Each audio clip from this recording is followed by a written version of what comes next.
আজ আমি বানাতে চলেছি সুস্বাদু এক রেসিপি, সেটির নাম হলো দই কাতলা। তোমরা কিন্তু বিভিন্ন নিমন্ত্রণ বাড়িতে এই রেসিপিটি খেয়ে থাকো। এবার বাড়িতে চটজলদি বানিয়ে নাও আমার এই রেসিপি দেখে দই কাতলা। দই কাতলা বানানোর জন্য আমি মিক্সিতে পেস্ট করে নেব।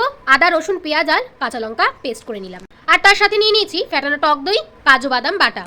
এরপর মাছগুলো নুন হলুদ দিয়ে মাখিয়ে নেব। আগে থেকে আমি কেটে ধুয়ে রেখেছিলাম। তারপর একটি কড়াই বসিয়ে নেব। কড়াইয়ের মধ্যে তেল দিয়ে মাছগুলো ভালো করে ভেজে নেব। এরপর ওই কড়াইয়ের মধ্যে দিয়ে দেবো তেল, তারপর দেবো জিরে আর দারচিনি। ভালো করে ভেজে তারপরে দিয়ে দেবো আমি মশলার পেস্টটা। মশলাটা ভালো করে কষিয়ে লবণ, হলুদ, কাজু বাদাম বাটা, ফ্যাটানো টক দই, চেরা কাঁচা লঙ্কা দিয়ে ভালো করে কষিয়ে নেব। দিয়ে দেবো তারপরে একে একে মাছ। এরপর 1 চামচ গাওয়া ঘি দিয়ে নামিয়ে নেব। তরকারি আমার তৈরি। এই রকম ভাবে কিন্তু অবশ্যই তোমরা বাড়িতে চেষ্টা করো আর কমেন্ট এসে বলে যাও কেমন হলো দই কাতলার রেসিপিটি। গরম গরম ভাতের সাথে পরিবেশন করো দই কাতলা। দুপুরবেলায় জমে যাবে একদম। ছোট করে একটা লাইক, একটা কমেন্ট আর সাবস্ক্রাইব করতে কিন্তু ভুলবে না। সবার তো খেয়ে ভালোই লাগলো। Wow, tasty.